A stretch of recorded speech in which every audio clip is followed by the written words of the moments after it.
안녕하세요. 민소 마케팅팀에서 일하고 있는 조아란입니다. 안녕하세요, 여러분. 이렇게 뒤숭숭한 시국에 이곳을 찾아주셔서 정말 감사합니다. 저는 소개받은 김겨울이라고 하고요. 많은 생각을 얻어갈 수 있는 자리가 되었으면 합니다. 반갑습니다.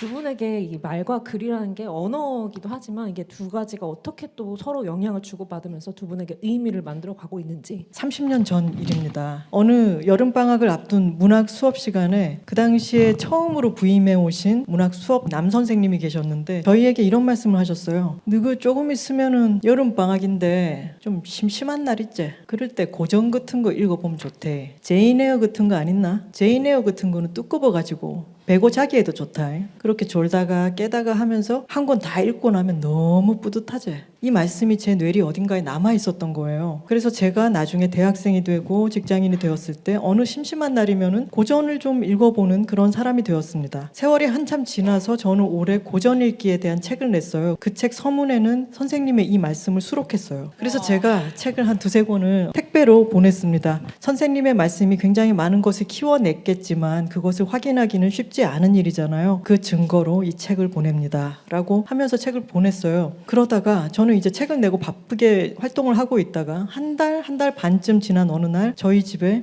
흰색 편지 봉투가 날아들었습니다. 우연히 열어본 택배 상자에서 이렇게 반가운 소식이 있을 줄은 몰랐습니다. 작가가 되었다니 너무 놀랍고 나의 변변찮은 말을 받아서 적어주었다니 더더욱 감사합니다. 이번 여름에는 졸다가 깨다가 하면서 볼 수 있는 책을 한 권 얻게 되어 참 기분이 좋습니다. 30년 전에 이 선생님이 어떤 학생에게 이게 남아서 무언가로 자라나리라고는 생각하지 못한 채로 했던 말씀이었죠. 던졌던 말이 30년 뒤에 자라나서 그것이 책의 서문으로 쓰이고 그 서문이 실린 책을 보내고 그것에 대해서 편지를 써서 저에게 보내주신 이 30년의 시차를 둔 말과 글의 시간차를 보면서 말은 좀 더 실시간적이고 글은 그보다는 좀 다르다고 생각을 하고 있었지만 말이든 글이든 어떤 곳에 적절하게 도달한다면은 그것은 오래 남기도 하고 또 어떤 커다란 것으로 피어나기도 하면서 서로 영향을 주고받는다는 생각을 요즘 그 편지를 올려두고 많은 생각을 하고 있습니다.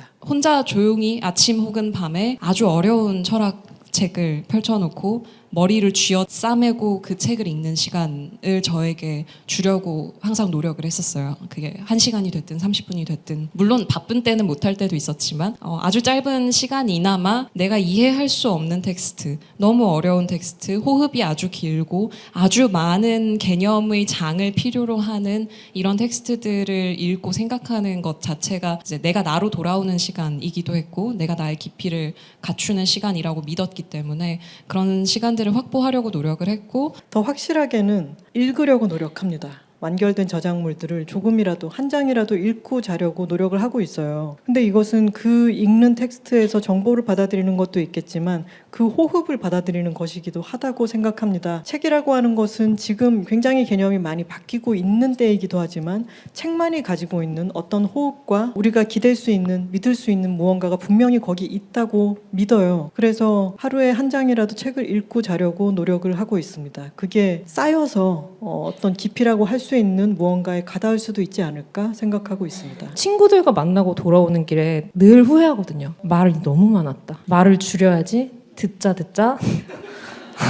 듣기만 하자. 회사에서도 할 말이 늘 많기 때문에 저도 그 말을 줄이기가 힘들지만 똑같이 어떤 지시를 하거나 아니면은 이야기를 해도 각자의 성향을 되게 많이 고려해서 들으려고 하는 것 같아요. 되게 목적지향적인 사람이 어떤 이야기를 하면 이 사람은 이런 걸로 해내야겠다는 식으로 이야기를 하는 거구나 라고 이제 감안하고 듣고 또 과장이 심한 사람들일 경우에는 막 너무 싫어 막 화를 막 내도 오늘 그냥 기분이 좀 안 좋구나 나를 그렇게 싫어하는 건 아닐 거야 라고 생각을 하고 적당히 이제 해석을 곁들여서 듣는 거 그런 거. 공허한 단어라고 생각하는 것 중에 하나가 퍼스널 브랜딩입니다. 어떤 사람이 자신의 세계를 열심히 구축해서 그것이 무르익었을 때 비로소 생겨나는 사후에 붙여지는 것인데 나는 이런 퍼스널 브랜딩을 하겠어. 나는 인스타그램에 뭘 올리겠어. 라고 하는 것이 이 세계가 갖춰지기 전까지는 얼마나 무망한 것인가. 저는 되게 삶이 정직하다고 생각하는 게 꼼수가 안 통하더라고요. 내가 어떤 사람, 어떤 무엇이 되고자 한다고 했을 때 결국 제일 중요한 것은 내가 내 삶의 경로를 미리 정하는 그런 것보다는 내가 지금부터 만들어 나갈 세계를 아주 넓게 탐색하고 내가 거기에 완전히